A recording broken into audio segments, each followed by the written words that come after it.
Hi, you're listening to Bite-Size Project Management, a podcast about all things project, program, and IT service management. As always, I'm George, and I work for Training Bytesize, a family-run training provider with a passion for project management. Our podcasts will bring you top tips, such as how to pass your next accredited exam, through to unique industry insights and conversations with industry experts. Enjoy! Please let me introduce you to our lead APM trainer, Callum Downing. He'll be taking you through the key areas of risk management and procurement this afternoon.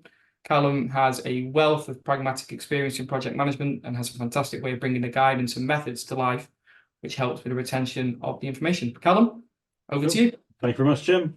Afternoon, everyone. Welcome back to those of you who can see a few names here I recognise. So I'm Callum. Teach the APM stuff, project management training for Training Bytesize. Experience is probably within MOD. That's my background. So today we're going to talk about risk management and procurement. We'll start with risk management.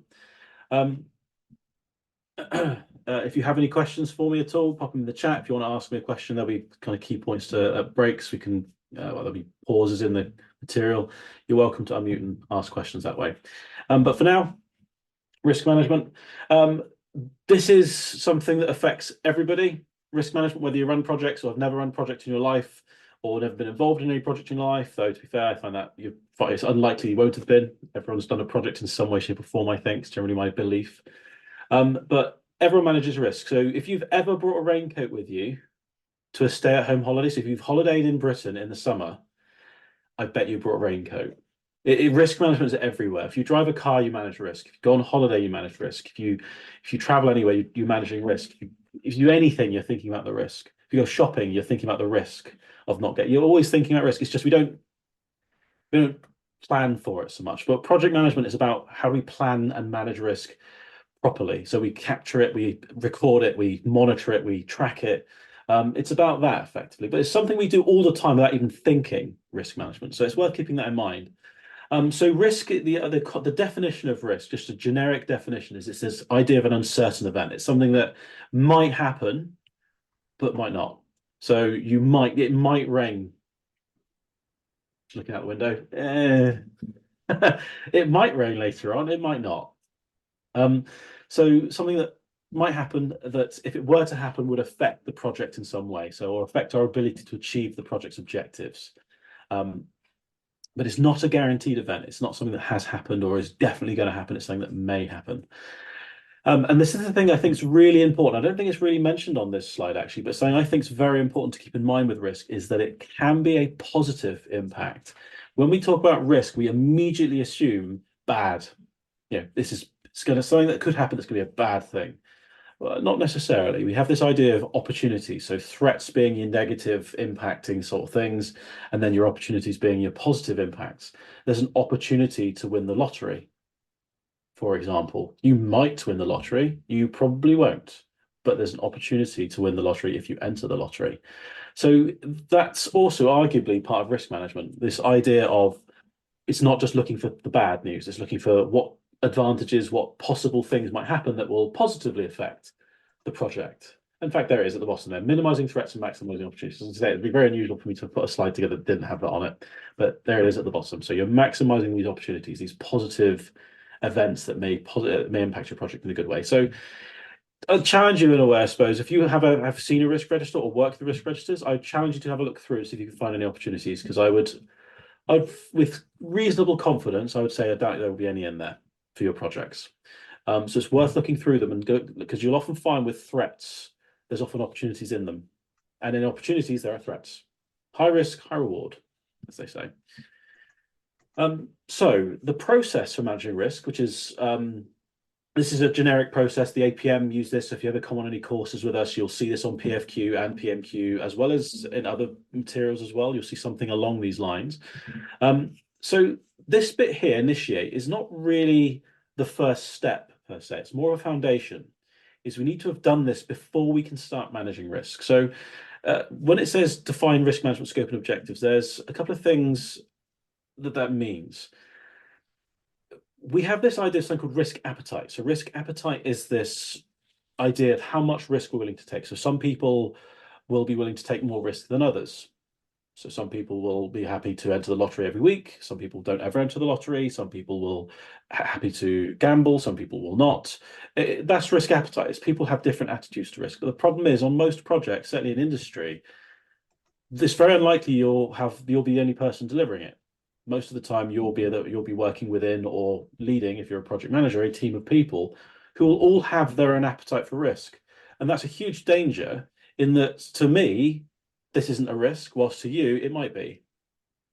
So what we need to do in this initiate step is agree the risk appetite with a particular person. This person's known as the sponsor, who's the financial kind of the purse strings, as it were, for the project. They have obviously a bit more around in that role than that, but that's a simple way of thinking of them as the purse strings, and they take the what the term I'd refer to as primary risk taker. They're the ones who are taking the financial hit. If the project ends up being a total disaster, the business will shout at the sponsor, effectively. So I need to make sure I sign off or agree the risk appetite with the sponsor, because it's their risk appetite I need to make sure is we're using to monitor and measure risks against. So that's what that first step means. The other thing we need to make sure we've done before we start kicking off with the risk is make sure we've defined a risk register as well. So we have this formal document that will be capturing risks within. We do not want to be just going, oh, I'll remember the risk for tomorrow. I'll just think about it.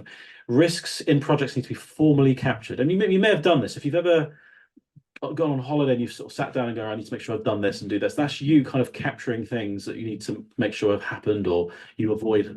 So I'll pack sunscreen.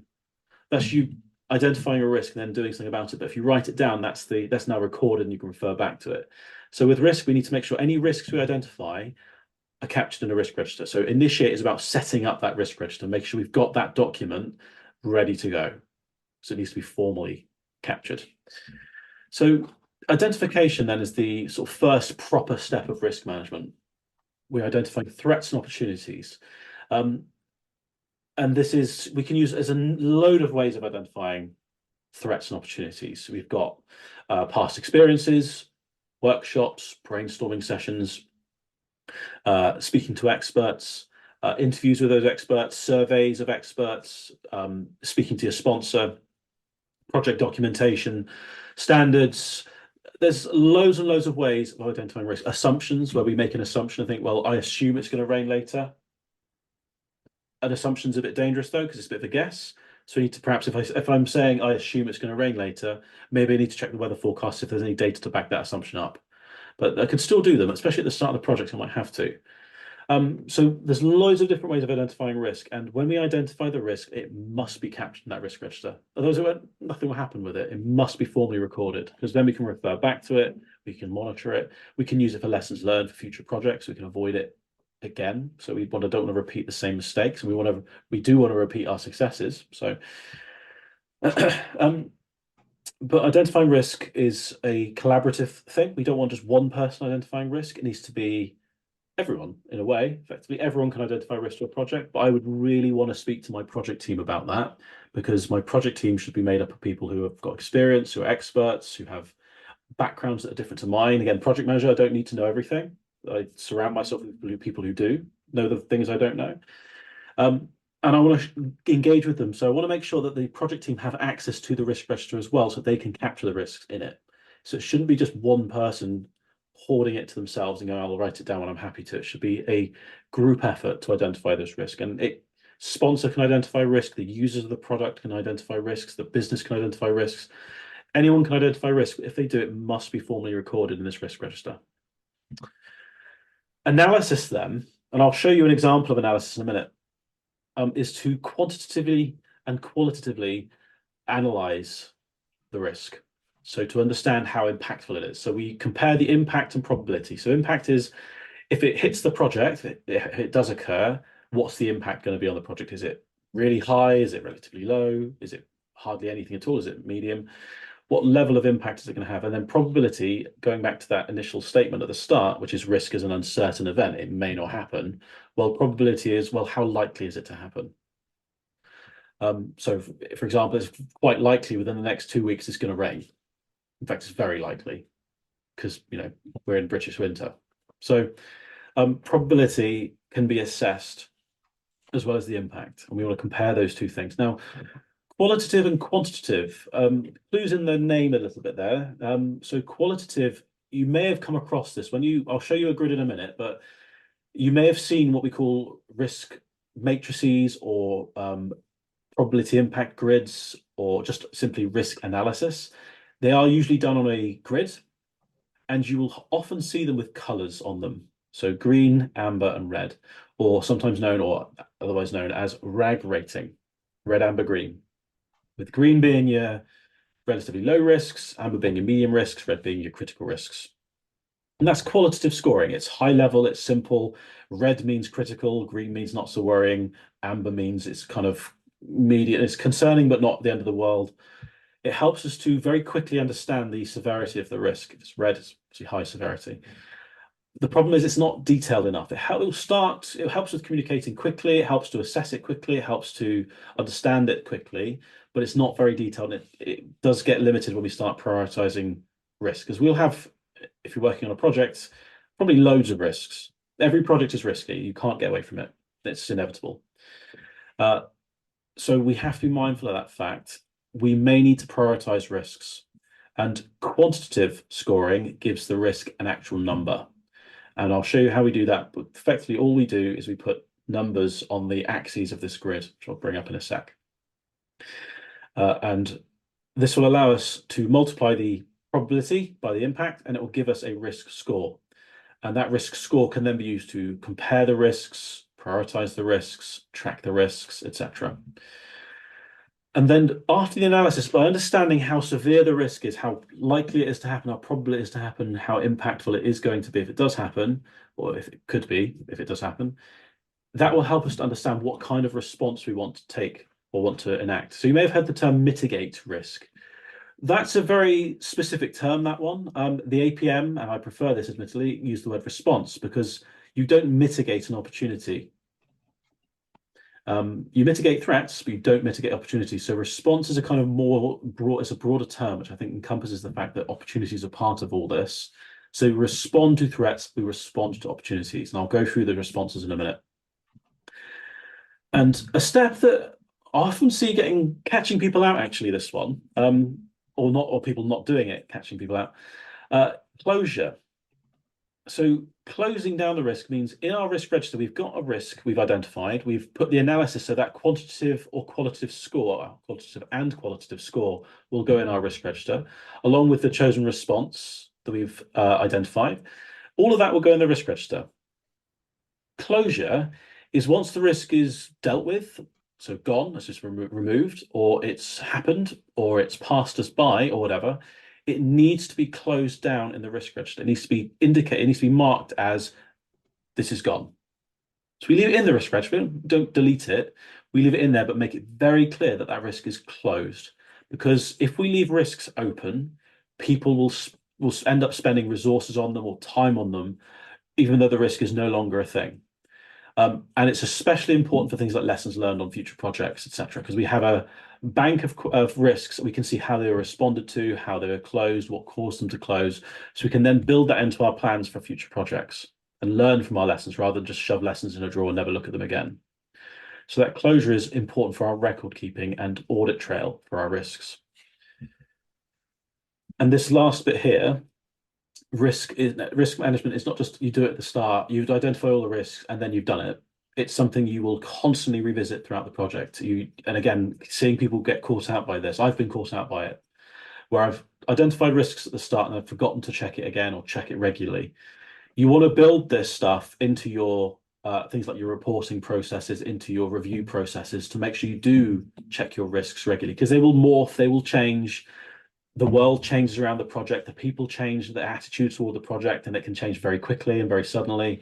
We need to be very careful of this, because it's very easy to forget to look at risks or identify new risks, and our responses even can introduce new risks, which will need to be assessed and identified, captured, assessed, etc., and responded to. So I'll talk about that a bit more in a second, but we have to be very careful with this. It's easy, like stakeholder engagement, which is very related to risk management. It's not just a one-off at the start. You want to engage with people all the way through. You want to manage risk all the way through the project. So this is just a quick summary of what we've gone through there.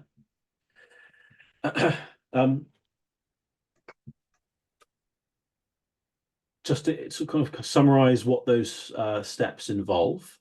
I want to talk about responses in more detail as well in a second, but just want to clarify proactive versus reactive before I move away from the screen here. So next to the responses there, you got proactive. Now, with risk, we should be taking a proactive attitude towards it, i.e., I make sure I've managed the risk before I set off or do anything, rather than wait for the risk to happen and then deal with it. So I'm trying to anticipate what the risk might be so I can plan for if that risk were to happen. Again, like a raincoat, you don't wait until you're on holiday and it's raining to buy a raincoat. You bring your raincoat with you because you think it might rain, even though it's August in Britain. I don't know if you, remember the last August, it was a bit wet. So you bring a raincoat before you get to your holiday destination, rather than it starting to rain, I'll go and buy one. You can do, but you're now reacting to it. It's going to be affecting your project, whilst proactively it reduces it, removes the risk before it happens. So that's the idea, and that's proactive should be our attitude to everything in a project. By the way, we shouldn't just wait for stuff to happen. We need to do it. We need to plan ahead in projects with risk and with everything like stakeholders, budgets, all that. We need to think ahead, estimate.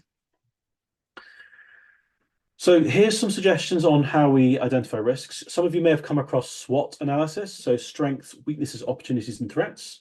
That's what we call a prompt list that helps us to identify and consider what we are good at and what we're not good at, and how they interact with the opportunities and threats that are happening to us. So opportunities being the positive risk, threats being the negative risks. Brainstorming or mind mapping or thought showers, whatever your preferred term is. I really like those. I did a lot of them when I worked in projects back in the day, where you get your team together, you get a group of stakeholders together, and you discuss it. And it's sharing ideas, sharing perspectives, sharing expertise, sharing backgrounds, and you work out from everyone's experience and points of view what the risks might be. Structured interviews where you have a specific expert you want to engage with, you want to structure the interview, you have a series of questions. Assumptions analysis, again, being careful not to leave them as just assumptions. Prompt lists and checklists. So PESTLE, for example, if you've ever come across that, which is where you look at the political environment, the economic environment, social environment, technological environment, legal environment, and the environment, as in woods, trees, flowers, etc., to identify what risks in that environment might be affecting us. And then so project context is the world around the project. Again, that's PESTLE and stuff like that. The environment we're delivering in will very heavily influence that PESTLE stuff, which is a prompt list that helps identify things in the environment. There's loads. In fact, there's loads more than that even. There's many ways of identifying risk. There's just a few there. So this would be the risk analysis. So this is not colored in this one, but what you'd have on a real one perhaps is we've got one in here, no. You'd have green, amber, red. I've not put it on here because it can be quite variable, but effectively, if you imagine the bottom left 4 quadrants as green, and then the middle section as amber, and then the outer bit as red. You don't have to color code it. You will often find that they are, though. The most important thing with this is the scoring system. It allows you to give the risk a weighted quantity.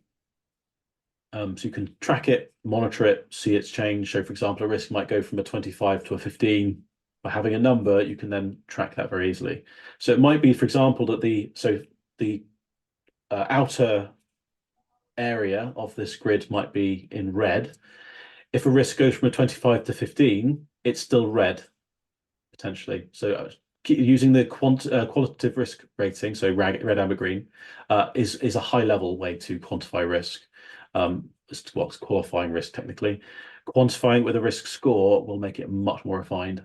Yeah, you can have there's loads of different ways of doing this. RAG rating being kind of a generic way. I know some organizations have a more diverse coloring system. I've seen black on some of them as well. So it does depend, but there'll be something that's a high level look at the coloring. And I think very rarely do I see a risk matrix like this without numbers on it, because it's about that scoring. It's about tracking it. And numbers are great for tracking.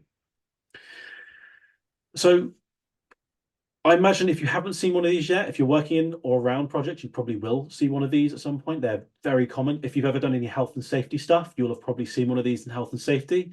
Obviously, we're talking about project risk here, but the same kind of stuff like risk matrices and everything is used in health and safety. So these are very common, and they're very kind of quite standardized at this point.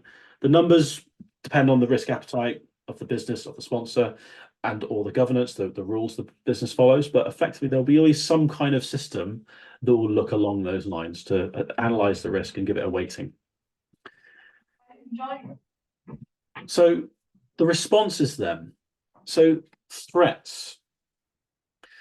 The analogy I think of, I'm keen on driving. If you might not be able to see it, but there's a little Lego car just there behind me. I'm rather keen on cars. I enjoy driving, so I think of driving when I think of this, because driving is full of risk at the end of the day.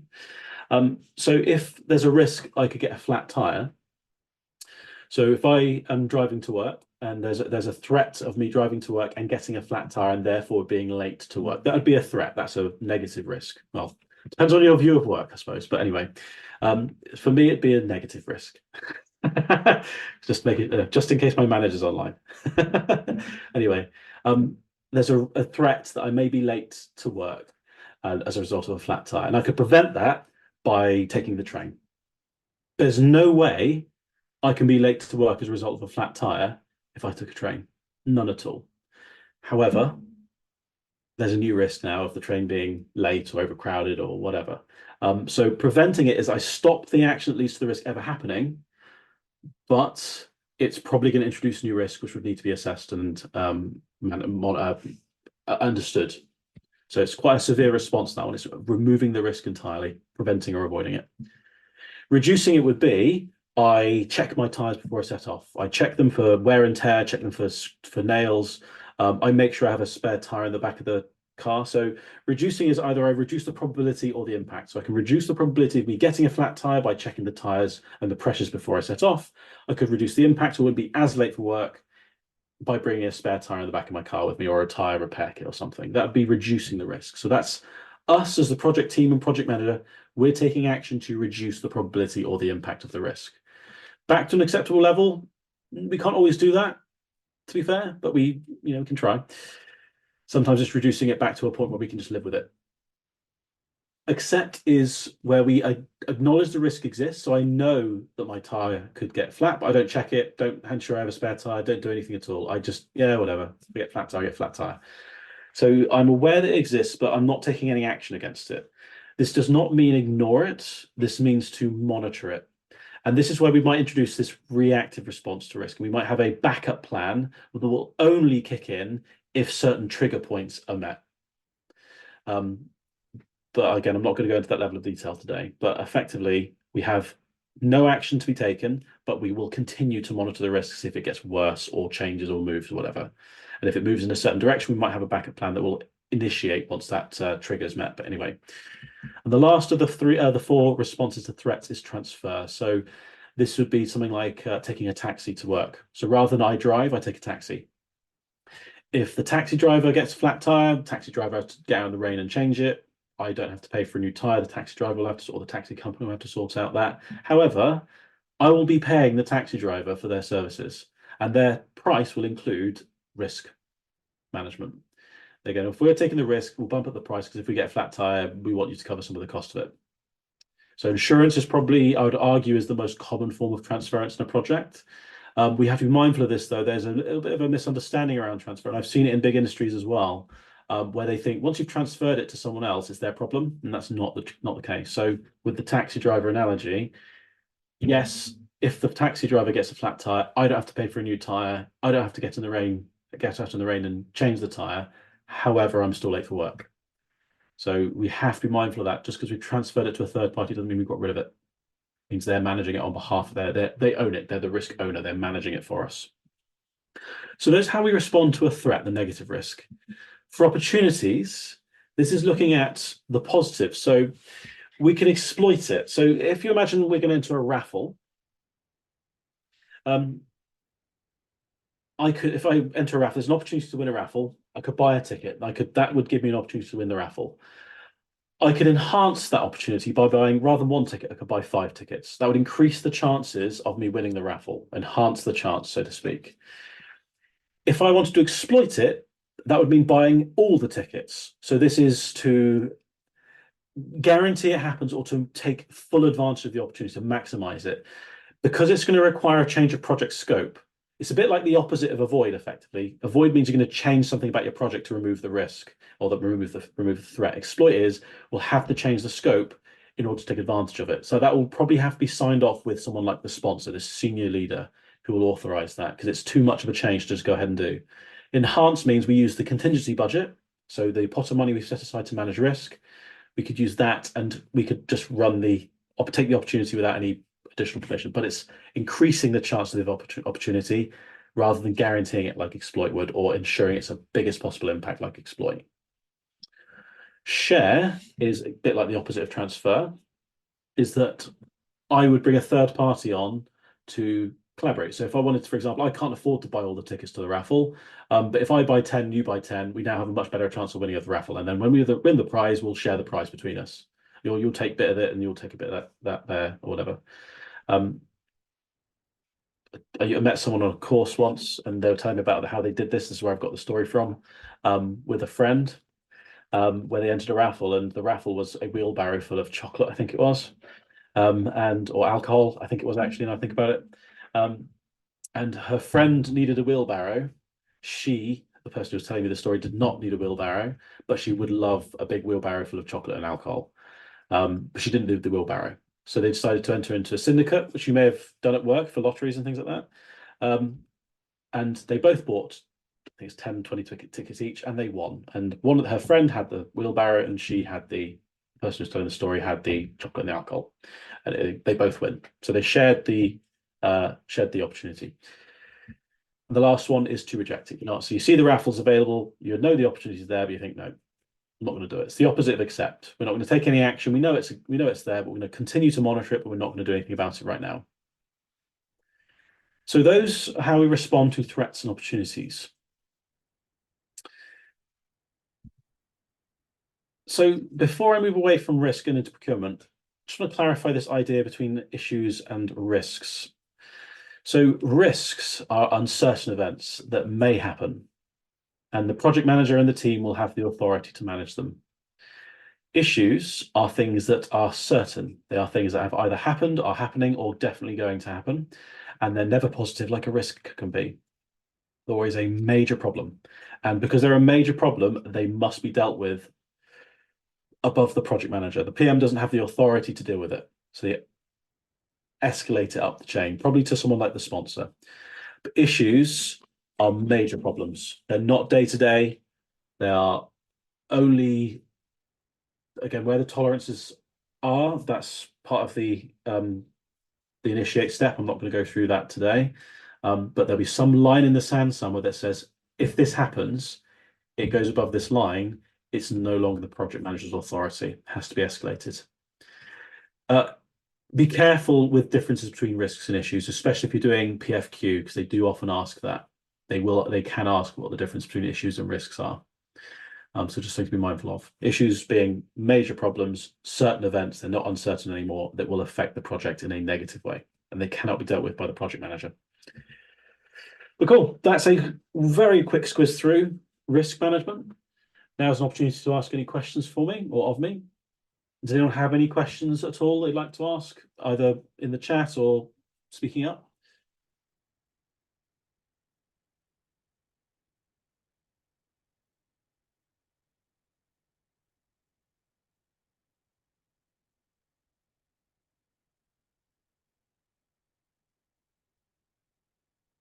No?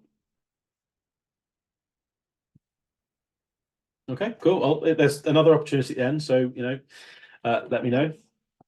Cool. In which case then, moving on to procurement. Procurement then, in a nutshell, is buying stuff.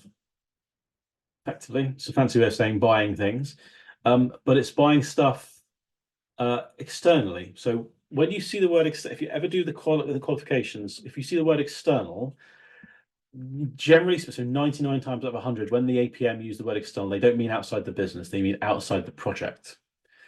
So procurement is procuring or buying of goods and services, or securing, I suppose would be without using the word buying, securing any goods and services from external providers. So that could be external to your project, so it could be still within the business. So MOD, we used to do that quite a lot. We'd procure resources from other parts of MOD, or, and more typically, we're buying from a supplier, someone outside the business who we require their services or something they provide for us. So yeah, in a nutshell, buying stuff. So you may have come across the term SLA, service level agreements. That might ring a few bells, but that's kind of when you procure from inside your own organization. So something we're going to need to do as part of our planning. So this will start fairly early. This probably is part of our business case, but certainly will become a major part of our planning, is to create our procurement strategy. So the word strategy being the clue there, is that this is going to outline how we're going to go about buying stuff. So this will include whether we want to make it ourselves or we're going to buy it in. So make or buy is fairly self-explanatory, hopefully, that do we have the resources, capacity, expertise to create it ourselves? In which case we'll own all the intellectual property rights, we have control over it, but we're taking all the risk, versus buying it in where we get someone else with expertise to do it quickly or more effectively than us. Very important decision, that one, make or buy. Single, integrated, or multiple. So this is effectively deciding whether we want to work with one supplier or multiple suppliers. So do we want to have one point of contact, or do we need multiple points of contact for a more complicated requirement? Integrated means we are working collaboratively with them, in that they are integrated into our project or integrated into our organization. You might find that as part of things like framework agreements, which is where you have like an overarching contract that everything falls under. Anyway, I'm not going to go into that today, like I say. High level webinar. Contractual arrangements. So this is the type of relationship. I would say the most common, the one you probably will have heard of, is subcontracting or prime contracting. So we want to work out what type of relationship we want to have with our suppliers. Do we want just one contract, or do we want multiple contracts, and what kind? Supplier selection process. So what's our route to tender? So what's our route to buying stuff, which I'm going to talk through shortly in a second.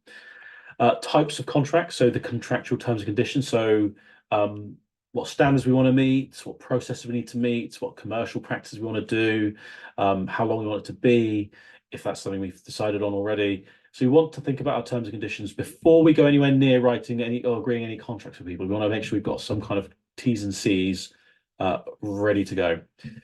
And then payment mechanisms. So this is how we're going to reimburse or pay our suppliers. So there's a few, and again, some of them you may have heard of, so fixed price, for example, you may have come across.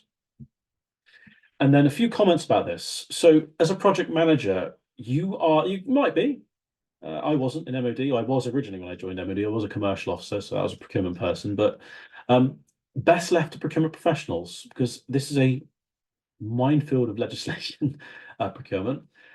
So we want to be mindful of that. We want to make sure we have someone involved in this who is an expert, who has had the training, is aware of the legislation, is aware of the threats of procuring badly or doing things without being transparent. So we need to be very mindful of this. And I'll talk about risk and everything in a second, so hence why it's part of this. Is when we're agreeing our contracts, when we're agreeing our payment approaches, deciding how much risk we retain versus how much they share. So for example, make or buy is a really good example of that. Is if we make it ourselves, we retain all the risk. We're making it ourselves, we own the risk then, which is great in some ways because it gives us all the opportunities, we have complete control. But equally, if something goes wrong, then it's all on us to sort. Whilst if a supplier is building it for us or making it for us, and we're buying it off of them, then they're taking all the risk, but they will require compensation for taking the risk. And when you transfer the risk, you also transfer opportunities, those positives as well, over to them. So it's a lot of, hence why it's in this area, because it's a lot of risk consideration when you're doing procurement. So supplier selection then, again, this is a very quick whiz through of this. So research is, we want to look at previous, so imagine if you've ever bought something significant like a car or a house or whatever, you've probably looked at the market first. I doubt very much, you may have done, fantastic if you have, I wouldn't do this. I've always, when I've looked at cars, I've always done some very serious research beforehand. I'll look at what suppliers are out there. I need to know what kind of car I need. So what my requirements are. So what do I need? Who's done it before? any pre-existing solutions. We're not doing much research. I imagine most of you have Googled stuff before buying it, reviews and things like that. That's that bit. So that research is a key foundation. We need to do that, and it will be needing to be based on our requirements, our scope, our specification, to understand.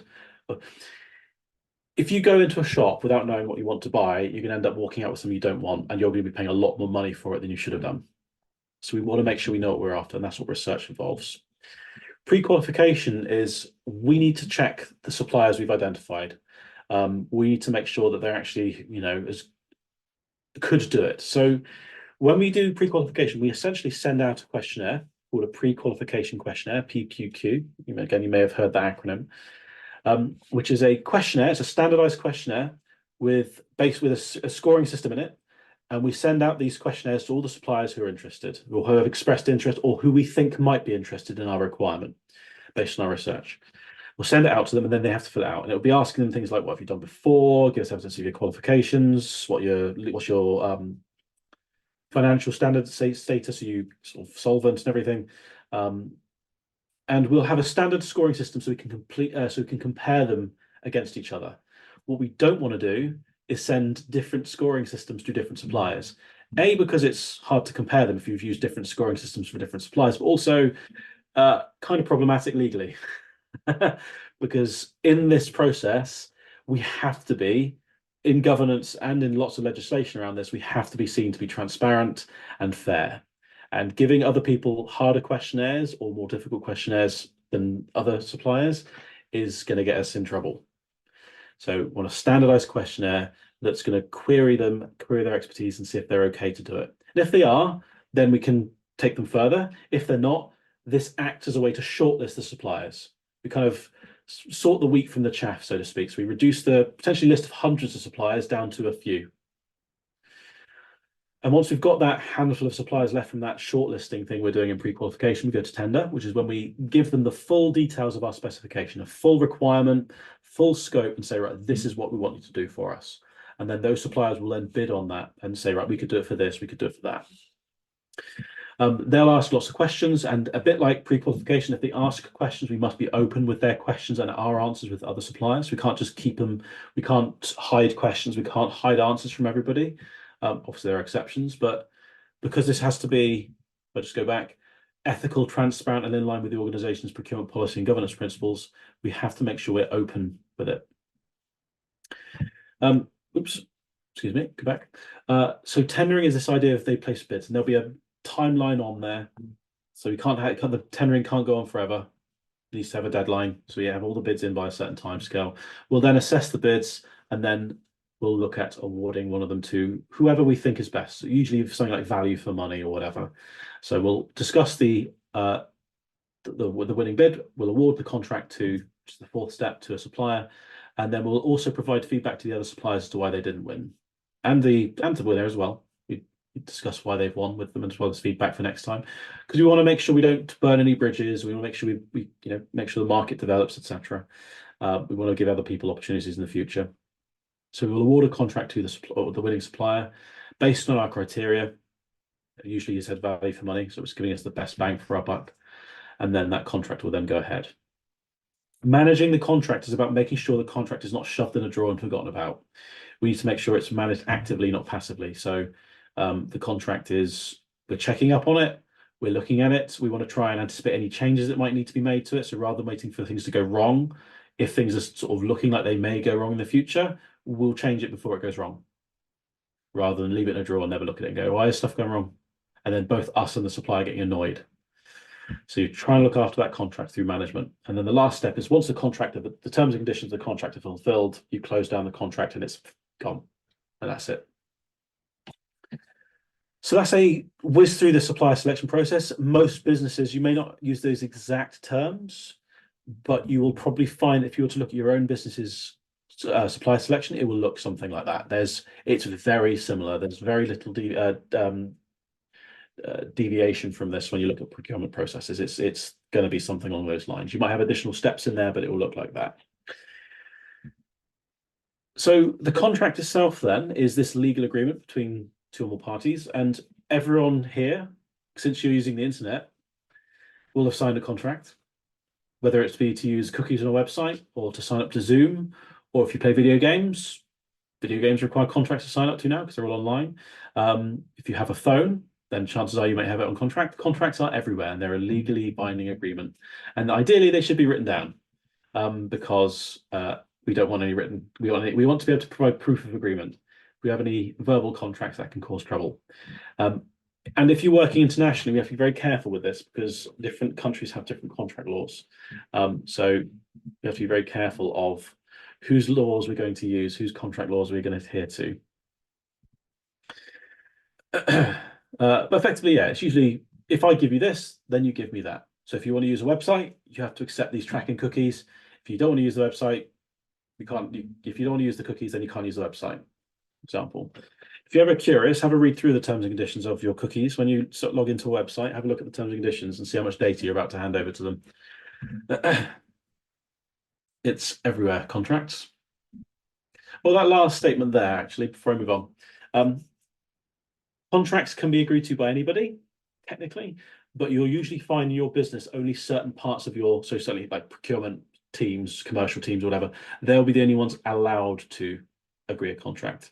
Technically, anyone can, but you'll often find only certain people have been delegated the authority to commit to your organization to contract.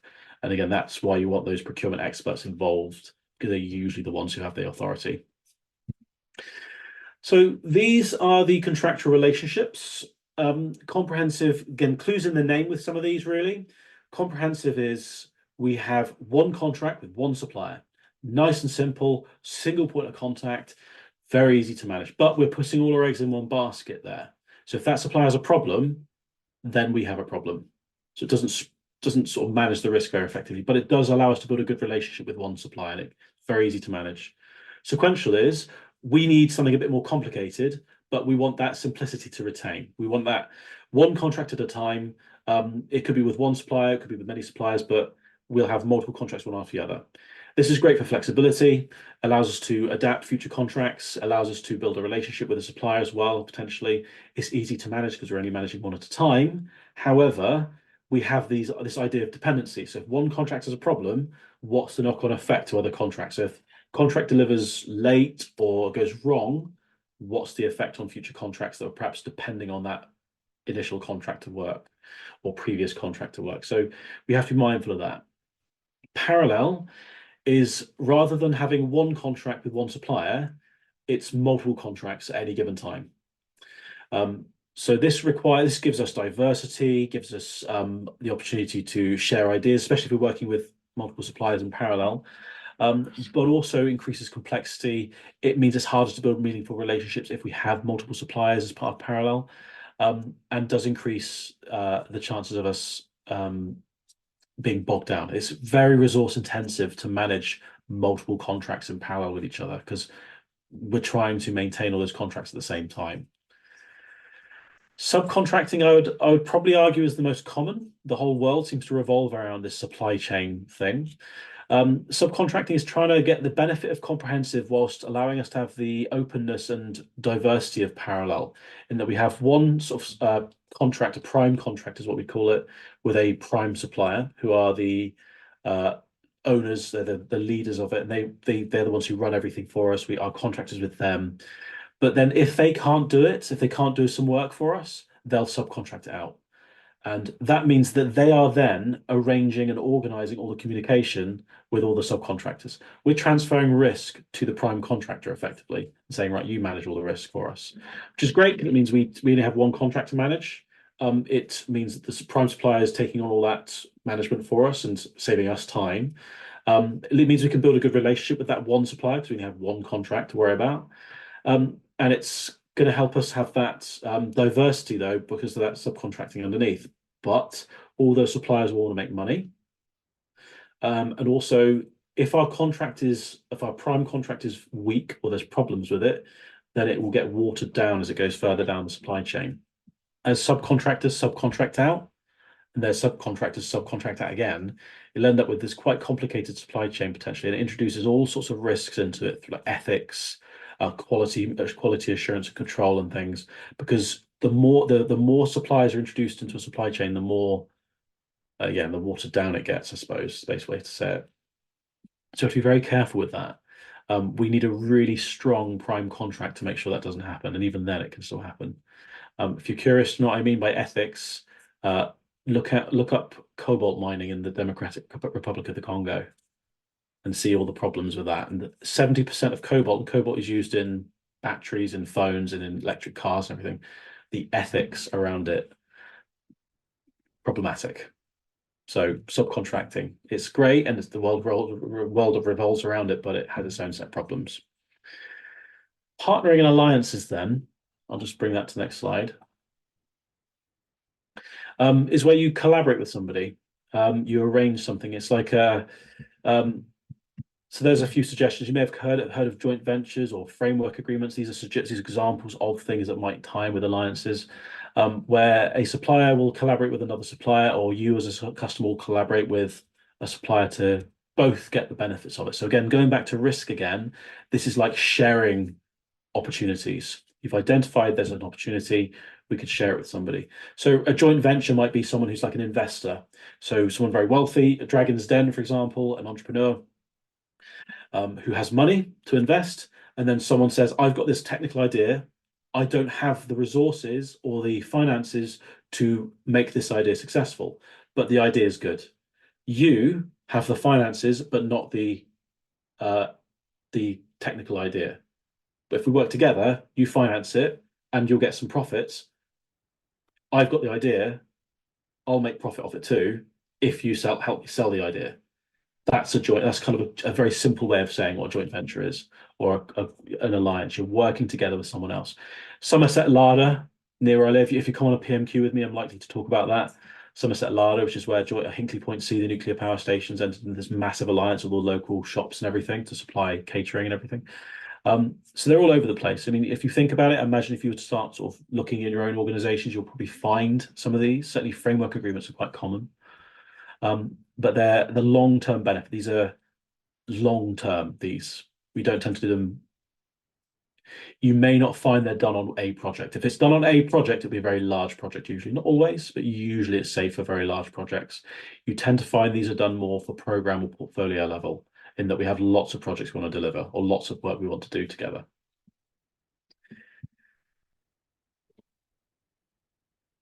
So pretty much the last thing I want to talk about is pricing types, so payments and payment mechanisms and how we're going to pay people back. So fixed price, clues in the name there. You have a price, it's the set price, it doesn't change. But the supplier will say, well, if the price is fixed and you as a customer won't be paying any more, then I'm taking the risk there, so I'll bump up the price. So if I'm taking the risk, I'm going to increase the price because I'm taking the risk.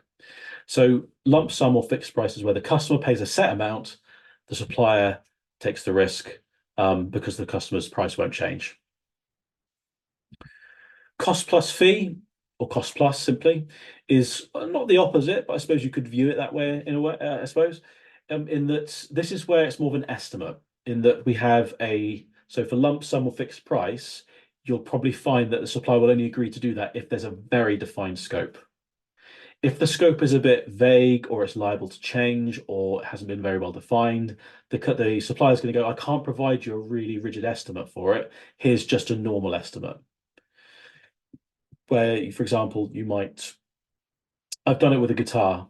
I ordered a guitar a couple of years ago, a custom built one, and we did a cost plus fee for that. Because he knew that I would likely change the scope, and it has done. I've added new stuff. But he's got a set fee. He will charge 15% or whatever, I don't know what it is, but 15%, whatever happens on top of it. So cost plus fee is a little bit more flexible with the specification.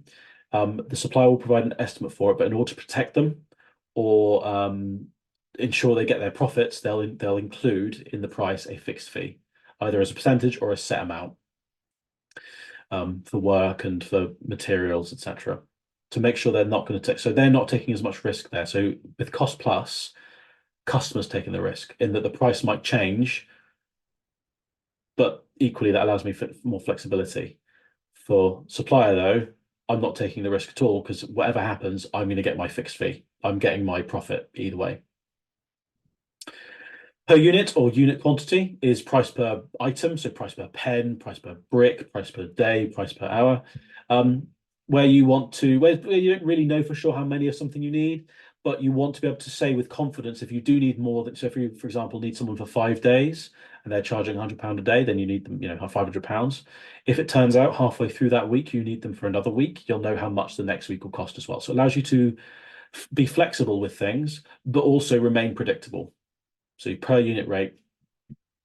And then target cost is where this fourth one is mutual risk. So if you imagine fixed price is the supplier takes the risk. If you imagine cost plus is the customer takes the risks, target cost is mutual, is shared. And that we have an agreed price, so for that's £10,000 or something. And if the supplier says it's cost 20, we will both contribute to that overspend, both the customer and the supplier. So I'll contribute, £4,000 on top of the 10, be it the 10 target price, and the supplier will contribute 6 or something. There'll be some percentage that indicates how much each party pay on top of. But effectively, if it goes over the target price, there's penalties, and both of us suffer for it. So we share the pain.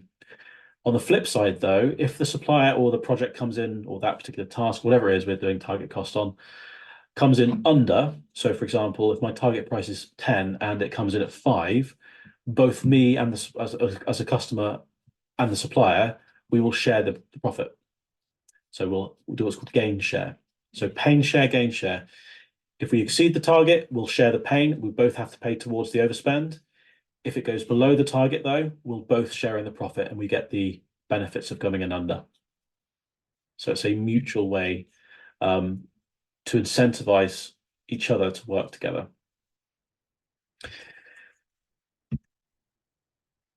So some last few bits then. So a few considerations when we do our payments is we could pay by milestones. We could pay by key events. So you'll often have these marked in your schedule. So when a key task is over or a key event's over, you might submit a payment. You could pay by stages. So a stage is how you break down your project into manageable chunks. So you could pay at the end of. So if stage could be we finished the foundations of a house, let's say. So a stage is how we break down our deployment of the project, our delivery of the project to all the management pieces, and it helps us to assess viability. We'll have gates at the end of these, and these stages will allow us to pay money or stop the project or whatever. So we might have pay in stages as well, where we release cash to suppliers or whatever. Retention payment is where we hold back a final payment until after a period of use. You may have come across this before, where the project task or the contractor finishes a piece of work, and then you won't pay them until after a few months, a year, whatever. And then if it's worked and it's delivered to the standard, or it has delivered what you expected it to, you will then make the final payment. It's kind of incentivize the contractor to get it right first time by holding back the last payment. Price adjustment then is where you acknowledge that something in the market like inflation, interest rates, price of materials can fluctuate, and then you'll incorporate that into your project. So for example, we could have a fixed price incorporating price adjustment, because £10,000 is a fixed price, but in 10 years' time, £10,000 won't be worth the same amount of money.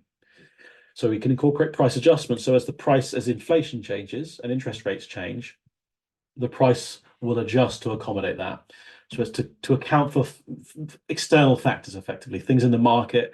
I used to do it with the price of steel quite a lot. Price of steel is very volatile, so we'd incorporate price adjustment whenever we were doing a project that involved steel, because it would just change constantly. It changes for us and the supplier. And the last one then, liquidated damages, which is where if the supplier usually late, it's usually to do with schedules. If the supplier delivers late, then they owe you compensation for damages caused as a result of a task being delivered late. That is a squiz through procurement. Very quick squiz through procurement, but that is procurement. Has anyone got any questions for me around procurement or risk or issues? I appreciate we blitzed through this because again, it's only an hour long. But anyone got any thoughts for me or questions, queries? Obviously, this is the last opportunity today as well, if you have been attending a few of these, to ask me any questions.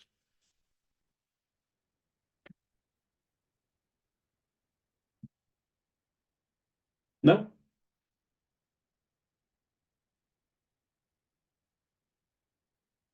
Okay, cool. In which case then, I shall hand back to Jim for the final bits then.